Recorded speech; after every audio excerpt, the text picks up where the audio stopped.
FORA.tv. The world is thinking. If we're thinking, for example, about climate change, despite the failures in Copenhagen, there are examples of, we have models of internalizing externalities, paying for costs, and managing carbon resources very sustainably already. One of those examples that was proposed was something called cap and trade.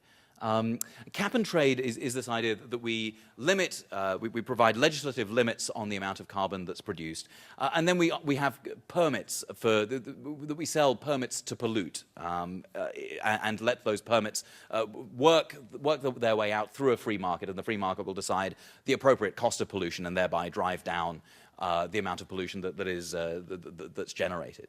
Now, in the book, I report on how that system has been working in Europe, because Europe's had it for a little while.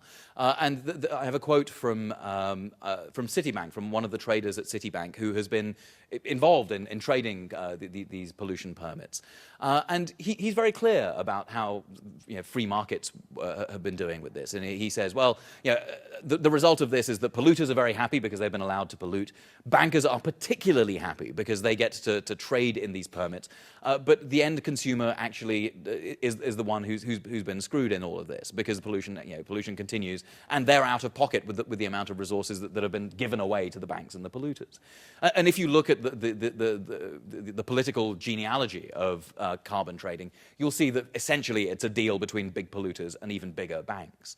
But what has worked in Europe is the cap. Actually legislating limits on pollution. If you look at, for example, in the United States, the legislation around sulfur pollution, what worked best in that legislation was actually limits on the amount of sulfur that was allowed out.